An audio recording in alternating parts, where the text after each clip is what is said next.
Hello and welcome to my YouTube channel. मैं आपका दोस्त रोहित आप सभी लोगों का स्वागत करता हूं। बच्चों, आज इस चैनल पे एक बहुत बेहतरीन चीज़ मैं आपके लिए लेके आया हूं। जितने भी बैंकिंग एग्जामिनेशंस हैं, हम उन सब के बारे में एक डिटेल और बेहतरीन डिस्कशन करने वाले हैं।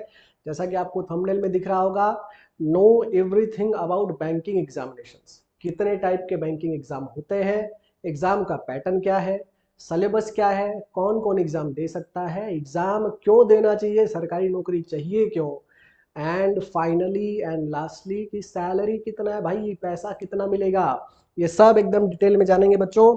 चलिए शुरू करते हैं।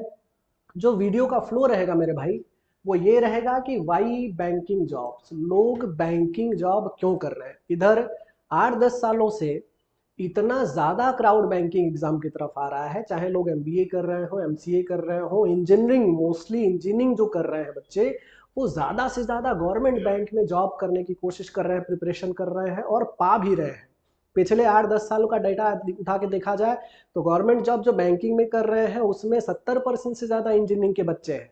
तो क्यों लोगों को गवर्नमेंट जॉब चाहिए, उसके बारे में पहले डिटेल में डिस्कशन करेंगे। उसके बाद टोटल एग्जाम कितने होते हैं साल में, वो जानेंगे। सिलेबस क्या है और पेपर पैटर्न क्या है, वो जानेंगे। और सबसे ज़्यादा इंपॉर्टेंट, जिसके लिए आप वीडियो देख रहे हो, कि सैलरी क्या है और लाइफ में ग्रोथ क्या है बच्चों।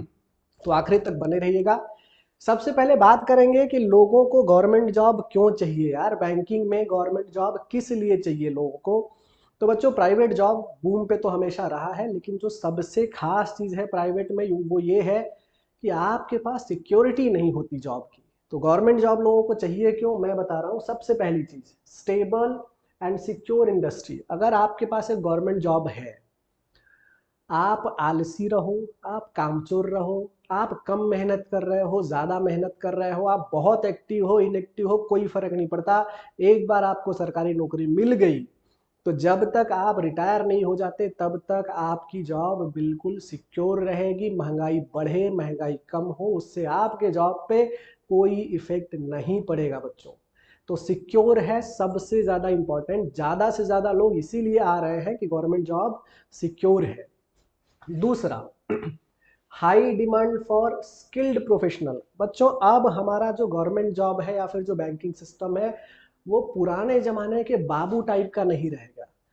ज़्यादा से ज़्यादा इंटेलिजेंट, ज़्यादा से ज़्यादा होशियार, ज़्यादा से ज़्यादा स्किल और यंग जनरेशन के बच्चे आ रहे हैं। और हमारा बैंकिंग सिस्टम भी उस हिसाब से इतना एडवांस हो गया है कि आपको अपना स्किल का यूटिलाइजेशन अच्छा वहाँ देखने को मिलेगा।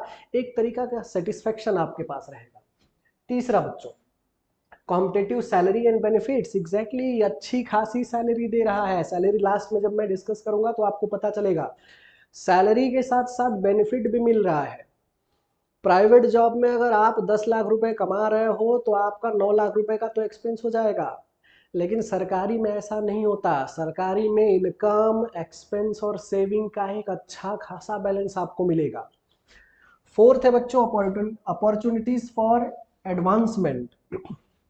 अगर आपको लगता है कि आप किसी स्किल में अच्छे हो तो गवर्नमेंट जॉब एक बेहतरीन अपॉर्चुनिटी देता है आपकी लाइफ को अच्छा बनाने का। वर्क लाइफ बैलेंस, भाई साहब, सैटरडे संडे दोनों दिन छुट्टी मिलना शुरू हो जाएगा। अभी तो आपको सेकेंड सैटरडे संडे मिल रहा है, लेकिन आने वाले समय में ऐसा होगा कि सैटरडे संडे छुट्टी छुट्टी है। दूसरा, आपको 12 घंटे, 13 घंटे, 14 घंटे जॉब नहीं करना पड़ता। आप सुबह जाओगे 9 साढ़े 9 बजे और शाम को 5 साढ़े 5 बजे तक आपका काम खत्म हो जाएगा। आपकी लाइफ को बैलेंस करेगा। मम्मी पापा के साथ टाइम बिताओ, फैमिली के साथ टाइम बिताओ। आपके लाइफ का एक प्रॉपर टाइम बैलेंस आपको गवर्नमेंट जॉब देने वाला है। Global opportunities. ग्लोबल कैसे है, अगर आपको इंडिया में कोई अच्छी सिटी पसंद आ रही है तो आप चाहो तो वहाँ ट्रांसफ़र ले सकते हो, वहाँ के एग्ज़ाम सेंटर चूज़ कर सकते हो। आपके पास ये चॉइस होती है कि आप कहाँ से फॉर्म भरना चाहते हो। आप अगर चंडीगढ़ जान के रहना चाहते हो तो वो भी अपॉर्चुनिटी आपको मिल सकती है। तो आप इंडिया में चाहे जहाँ जाके रहना चाहते हो, आप उस हिसाब से एग्ज़ाम दोगे, उस सिटी में आपको जॉब मिल जाएगा बच्चों। Job satisfaction. बच्चों, जॉब सेटिस्फेक्शन में इंपॉर्टेंट क्या है। आप जो काम कर रहे हो उसमें आपको मज़ा आ रहा है, उसके अलावा उस काम का अच्छा खासा पैसा भी मिल रहा है और पैसा बच भी रहा है, साथ साथ आपको उतना टाइम मिल जा रहा है कि आप बाकी की चीज़ें अपने लाइफ में बैलेंस कर रहे हो। ये सारी चीज़ें गवर्नमेंट जॉब आपको देता है, इसलिए एक अलग तरीके का सेटिस्फेक्शन लोगों को है गवर्नमेंट जॉब में। और लास्ट है variety of roles and responsibilities, आप बोर नहीं होगे बच्चों। अगर आपका काम छोटे लेवल पे शुरू हुआ, आप अपने स्किल बढ़ाते जाओ, आपके अलग अलग रोल्स आपको डिसाइड किए जाएंगे। एक ही बैंक में हो सकता है कि एक कोई ऑफिसर 2-4 साल में अलग अलग रिस्पॉन्सिबिलिटीज लेता रहे, तो आप बोर नहीं होंगे। वैरायटी ऑफ रिस्पॉन्सिबिलिटीज है बच्चों, आप अपने स्पेशलाइजेशन के हिसाब से यहाँ पे रोल अपना चूज कर सकते हो। तो ये सारे रीजन है कि ज़्यादा से ज़्यादा यंगस्टर्स, ज़्यादा से ज़्यादा इंजीनियर, ज़्यादा से ज़्यादा ग्रेजुएट बच्चे गवर्नमेंट जॉब की तरफ भाग रहे हैं। जानते हैं बच्चों कि कितने टोटल एग्जाम साल में होते हैं?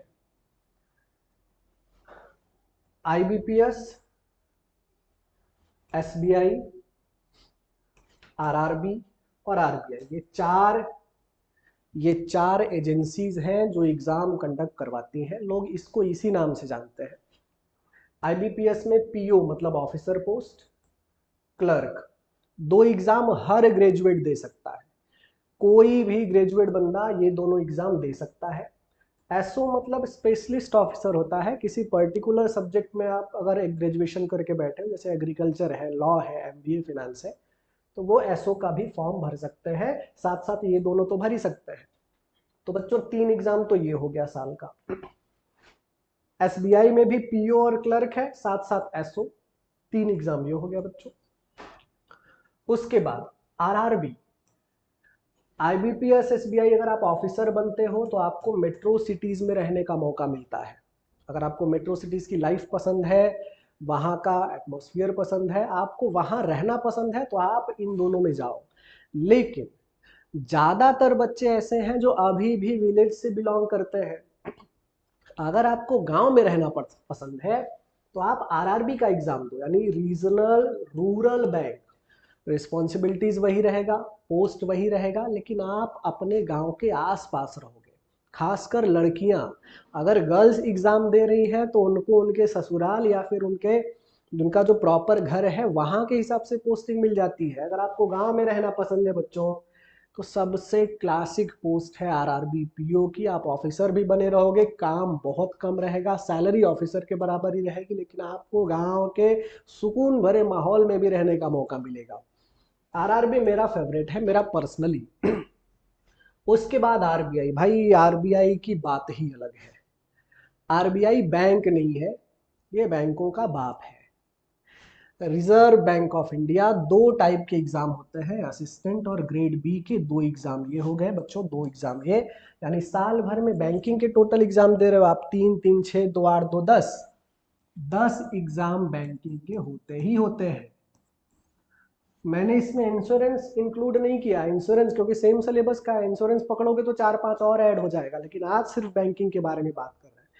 सेम सिलेबस पढ़ना है आपको, और उसी सेम सिलेबस पे 10 एग्जाम आप दे सकते हो। एसओ वाला अगर मैं यहाँ से हटा दूँ 2, तो 8 एग्जाम तो बचते ही बचते हैं, जो पूरे साल भर में बच्चे दे सकते हैं। अब बच्चों बात करते हैं कि सर प्रोसेस क्या है, पेपर पैटर्न क्या है। अगर पिछले स्लाइड में आप ध्यान से देखो तो हमने 2 टाइप के पोस्ट की बात की, एक ऑफिसर पोस्ट पीओ, दूसरा बच्चों हमने क्लर्क की बात की। क्लर्क का जो सिलेक्शन प्रोसेस है, एक होता है प्री का एग्जाम, उसके बाद होगा मेंस का एग्जाम। जो प्री क्वालिफाई करेंगे वो मेंस का एग्जाम लेंगे और डायरेक्ट ज्वाइनिंग हो जाएगा। क्लरिकल वाले पोस्ट में इंटरव्यू नहीं होता है, प्री निकालो, मेंस निकालो, ऑफर लेटर लो, ज्वाइन करो, पैसा कमाओ, मजे करो। लेकिन अगर आप ऑफिसर बन रहे हो, तो भाई अगर ऑफिसर बन रहे हो तो आपकी रिस्पॉन्सिबिलिटीज बढ़ेंगी, आपकी आइडेंटिटी बढ़ेगी, तो थोड़ा सिलेक्शन खास हो जाता है कि आप प्री का एग्जाम दोगे, मेंस का एग्जाम दोगे, इंटरव्यू होगा आपका, बकायदे इंटरव्यू होगा, ग्रुप डिस्कशन होगा, उसके बाद आपकी ज्वाइनिंग होगी। क्योंकि ऑफिसर बन रहे हो, पैसा ज़्यादा मिलेगा, रिस्पॉन्सिबिलिटी ज़्यादा रहेंगी, तो इंटरव्यू तो देना ही पड़ेगा। एसओ का पैटर्न है प्री, मेंस, इंटरव्यू और ज्वाइनिंग। तो पीओ, क्लर्क, एसओ। आगे के डिस्कशन में एसओ पे हम नहीं जाएंगे, पीओ और क्लरिकल की ही बात करेंगे कि ये तो प्रोसेस हो गया कि ऐसा ऐसा एग्जाम होगा। अब प्री में क्या आता है, कौन सा सब्जेक्ट, कितने मार्क्स, कितना टाइम। मेंस में क्या आता है, कौन सा सब्जेक्ट, कितने मार्क्स, कितने टाइम। आराम से देखते चलो। हालांकि जब आप इस फील्ड में, इस खेल में उतरोगे तो उतरने के एक हफ्ते के अंदर आपको सब पता चल जाएगा। फिर भी इत्मीनान से आप सुनते जाओ। मैं बहुत जल्दी में डिस्कस कर लेता हूं कि सब्जेक्ट कौन कौन से हैं। सबसे पहले बच्चों, एसबीआई और आईबीपीएस क्लर्क का एग्जाम पैटर्न। क्लर्क का एग्जाम पैटर्न प्रीलिम्स एग्जाम में क्या क्या आता है बच्चों? प्रीलिम्स में 3 सब्जेक्ट है, इंग्लिश, न्यूमेरिक एबिलिटी मतलब मैथ्स, और रीजनिंग। 3 सब्जेक्ट आते हैं। क्वेश्चन इंग्लिश के 30, मैथ्स और रीजनिंग के 35 यानी टोटल 100 क्वेश्चन आएगा। मार्क्स भी 30 35 यानी 100 मार्क्स, 100 क्वेश्चन 100 मार्क्स। लेकिन खास क्या है पता है? टाइम। हर सेक्शन के लिए आपको पर्टिकुलर टाइम ही अलॉट किया जाता है। 20 मिनट। तीनों सेक्शन है तो तीनों सेक्शन के लिए 20 मिनट 20 मिनट 20 मिनट, यानी 1 घंटे का एग्जाम है। सेक्शनल टाइम है, 20 मिनट में आपने खत्म नहीं किया तो वो नेक्स्ट चलता आ जाएगा सब्जेक्ट पे। 20 मिनट ही आपको अलॉट होता है, ऑटोमेटिक सिस्टम रहता है ये कि 20 मिनट के बाद नेक्स्ट वाला सब्जेक्ट आपका ओपन हो जाएगा। तो बच्चों 100 क्वेश्चन 100 मार्क्स, 60 मिनट यानी 1 घंटा। अगर आपका प्री निकला तब होगा आपका मेंस एग्जाम। मेंस एग्जाम में बच्चों सब्जेक्ट देखो, इंग्लिश तो रहेगा 40 क्वेश्चन 40 मार्क 35 मिनट का टाइम। मैथ्स रहेगा 50 क्वेश्चन 50 मार्क 45 मिनट का टाइम। रीजनिंग और कंप्यूटर, ध्यान दो, अब मेंस में कंप्यूटर एक्स्ट्रा आ गया, कंप्यूटर एप्टीट्यूड 50 क्वेश्चन 60 मार्क और 45 मिनट। जनरल और फाइनेंस अवेयरनेस, बैंकिंग के बारे में कि बैंक क्या होते हैं, चेक्स क्या होते हैं। खासकर जो बीकॉम के बच्चे पढ़ते हैं ना, आरबीआई क्या है, चेक कितने टाइप के होता है, अकाउंट कैसे खुलेगा, एटीएम किसको अलॉट होता है, ये सब, यूपीआई क्या है, आरटीजीएस क्या है, यही सब छोटे मोटे जो जनरल अवेयरनेस और फाइनेंशियल अवेयरनेस की प्रॉब्लम्स हैं, जो क्वेश्चन है, वही पूछा जाता है। 50 क्वेश्चन 50 मार्क और टाइम मिलेगा 35, यानी 190 क्वेश्चन 200 मार्क और 2 घंटा 40 मिनट, 2 घंटा 40 मिनट आपको दिया जाएगा। अगर आपका मेंस भी निकल गया क्लर्क में, तब आपकी हो जाती है डायरेक्ट ज्वाइनिंग। प्री और मेंस अलग अलग होते हैं। ज्यादा डीप में नहीं घुस रहा हूं मैं, क्योंकि जब आप तैयारी करना शुरू करोगे तो खुद ही अपने आप पता चल जाएगा। बच्चों आते हैं ऑफिसर पोस्ट के लिए जो SBI IBPS PO exam pattern. इसके पहले क्लरिकल हमने डिस्कस किया, पीओ पे ध्यान दो बच्चों। पीओ का जो प्री का एग्जाम है वो क्लरिकल के प्री जैसा ही है। इंग्लिश, मैथ्स और रीजनिंग, 30 35 क्वेश्चन, उतने ही मार्क्स और 20 मिनट का टाइम अलॉटमेंट, 100 और 1 घंटा। तो प्री जो होता है पीओ का और क्लर्क का सेम पैटर्न का है, लेकिन मेंस अलग होता है। जो पीओ का मेंस होता है वो क्लर्क के मेंस से अलग होगा। सब्जेक्ट तो वही रहेगा, लेकिन पैटर्न आप ध्यान दो बच्चों। रीजनिंग और computer aptitude 40 question 50 mark 50 minute. यहां मैथ्स नहीं है मेंस में, ये मैथ्स का ही एक अलग पार्ट है, डेटा एनालिसिस और इंटरप्रिटेशन। मैथ्स का ही पार्ट है, लेकिन इसमें डीआई पूछा जाता है, इसको बोलते हैं डीआई। डीआई के 30 question 50 mark 45 minute. General awareness, banking awareness 50 question 60 marks 45 minute. और इंग्लिश लैंग्वेज बच्चों 35 क्वेश्चन 40 मार्क और 40 मिनट। ये तो सब्जेक्ट तो होगा ही होगा, लेकिन अगर ऑफिसर की पोस्ट है तो एक खास चीज और पूछी जाएगी, वो है आपका डिस्क्रिप्टिव टेस्ट। डिस्क्रिप्टिव टेस्ट में 2 क्वेश्चन होंगे, 50 मार्क का 30 मिनट दिया जाएगा। डिस्क्रिप्टिव का मतलब क्या है? आपको डिस्क्रिप्टिव में लेटर लिखने को बोल देगा कि लेटर लिखो, ऐसे लिखने को बोल देगा कि ऐसे लिखो, क्योंकि जब आप ऑफिसर बनने जा रहे हो तो आपके पास ये स्किल होना चाहिए।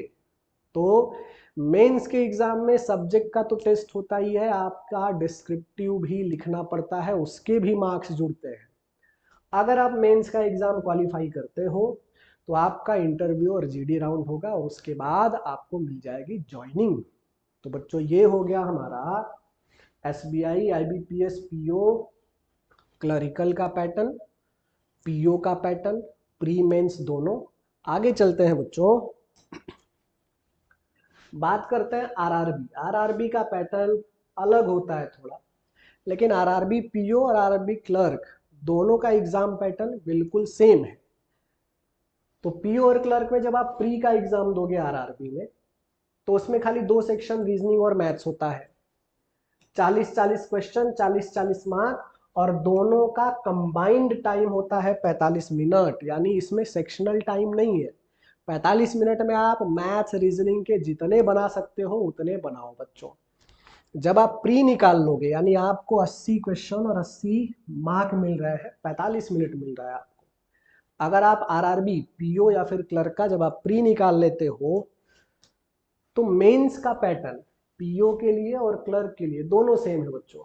रीजनिंग आएगा 40 मार्क के लिए, जनरल अवेयरनेस आएगा 40 मार्क के लिए, 40 क्वेश्चन, क्वेश्चन 40-40, और इसके मार्क्स 50 और 40 है। न्यूमेरिक एबिलिटी पेपर यानी मैथ्स आएगा 40 क्वेश्चन, 50 मार्क के लिए। इंग्लिश लैंग्वेज, हिंदी लैंग्वेज, अब यहाँ ध्यान दो, जब आप मेंस में जाओगे ना, तो आपको अपना लैंग्वेज चूज करना पड़ेगा कि आप इंग्लिश का पेपर देना चाहते हो कि हिंदी का। दोनों चॉइस आपके पास होती है, आप इंग्लिश भी चूज कर सकते हो, हिंदी भी, लेकिन कोई एक लैंग्वेज आपको चूज करने का मौका मिलेगा।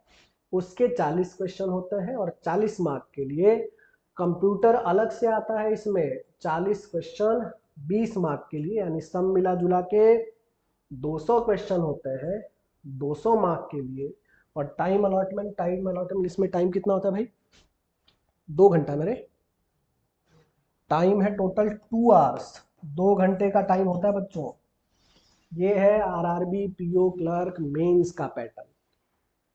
तो total SBI, IBPS, PO clerk, RRB, PO clerk, exam pattern, paper pattern, subject discuss किया हमने। सब्जेक्ट में कौन कौन सा टॉपिक है वो बहुत आराम से आपको किसी भी गूगल पे जाओगे, यूट्यूब पे जाओगे, मिल जाएगा। लेकिन हमने आज खाली पेपर पैटर्न डिस्कस किया है बच्चों, कि ये प्रोसेस है एग्जाम का, ये सब्जेक्ट पूछे जाते हैं। आपके काम की जो सबसे खास चीज़ है, क्योंकि जब तक पैसा नहीं दिखेगा तब तक मोटिवेशन किसी को आता नहीं है। हम क्लर्क और पीओ दोनों की पहले सैलरी डिस्कस करेंगे कि सैलरी है कितनी। सैलरी स्लिप देखो है ये, अगर आप क्लर्क ज्वाइन करते हो 2024 का जो रिसेंट डेटा है उसकी बात बता रहा हूँ, नेट सैलरी आपको 32,024 मिलेगी। नेट सैलरी, नेट सैलरी का मतलब जो इन हैंड मिलेगा, हाथ में जो आएगा। ग्रॉस सैलरी इससे ज्यादा होगी, उसमें आपका टैक्स, सिटी अलाउंस, ये सब कट पिट के आपका जो आप इसमें डालते हो, एफडी में डालते हो, ये सब कट के नेट जो हाथ में आपको मिलेगा वो है 32,024 क्लरिकल में। और अगर ऑफिसर पोस्ट पे अब जा रहे हो तो देखो ये सब अलाउंस मैंने दिया है, पढ़ लेना आराम से। स्पेशल अलाउंस भी है। बेसिक पे कितना देखो, इसका बेसिक पे 19,000 है, ऑफिसर का बेसिक पे 36,000 है। अलाउंस जुड़ता है, डियरनेस अलाउंस, सीसीए जुड़ता है, लर्निंग अलाउंस जुड़ता है, डीए अदर मिलता है, खाने का भी पैसा मिलता है भाई, हाउसिंग रेंट अलाउंस, घर का रेंट भी मिलता है, ऑफिसर को घर का रेंट भी मिलता है। देखो बच्चों यहाँ ग्रॉस सैलरी हमने मेंशन किया है, ग्रॉस सैलरी 57 बनता है, लेकिन जो डिडक्शन होगा आपका 4,000, और हाथ में जो आपको आएगा वो है 52,630। मतलब स्टार्टिंग सैलरी, स्टार्टिंग। जितने पुराने होते जाओगे वैसी सैलरी आपकी बढ़ती चली जाएगी। अगर आप अपने ही पोस्ट पे बरकरार रहोगे, जिंदगी भर ऐसा नहीं रहेगा, हर साल इंक्रीमेंट देता चला जाता है ये। तो ये तो बच्चों स्टार्टिंग सैलरी है। अगर आप ग्रेजुएट हो, आपका लाइफ अच्छा खासा बैलेंस होने के बाद आपको हाथ में इतना बेहतरीन सैलरी मिल रहा है, इसके साथ साथ फैसिलिटीज कितने मिलते हैं एक पीओ को, एक ऑफिसर का, उसका अलग वीडियो हम बनाएंगे कि लोन में क्या मिलता है, बच्चों को क्या मिलता है, बच्चा अच्छा खासा पास हो तो क्या मिलता है, और क्या क्या मिलता है, इसका अलग वीडियो बनाएंगे। लेकिन एक प्रॉपर जो सैलरी हाथ में आएगा वो ये है बच्चों। बात करते हैं ग्रोथ की। क्या अगर आप ऑफिसर के पोस्ट पे ज्वाइन करते हो, क्लरिकल के पोस्ट पे ज्वाइन करते हो तो ज़िंदगी वहीं रहेगी? बिल्कुल नहीं। अगर आपके पास सीखने की प्रतिभा है, आप अपना स्किल दिन पे दिन बढ़ाते चले जाते हो, और अगर आप क्लर्क बन के ज्वाइन करते हो बैंक में, यानी स्टार्टिंग रैंक, तो आप जूनियर एसोसिएट पे ज्वाइन तो करोगे, लेकिन जूनियर एसोसिएट का 2 साल के बाद एक इंटरनल एग्ज़ाम होगा, जैब और कैब बोलते हैं उसको। इंटरनल एग्जाम अगर आप देते हो तो आपका रैंक 2 बनेगा, ट्रेनी ऑफिसर, यानी आप ऑफिसर बन जाओगे एग्जाम क्लियर करके। रैंक 3 डेप्यूटी मैनेजर, यानी ब्रांच मैनेजर के ठीक नीचे। रैंक 4 मैनेजर, मैनेजर बन जाओगे, एग्जाम देते जाओ। चीफ मैनेजर बन सकते हो, असिस्टेंट जनरल मैनेजर बन सकते हो, और जो लास्ट रैंक होगी आपकी क्लर्क पे ज्वाइन करने पे, मेहनत करते जाओ तो डीजीएम बन सकते हो, मतलब deputy general manager. General manager के अंडर डेप्यूटी आते हैं, वहां तक आप पहुंच सकते हो।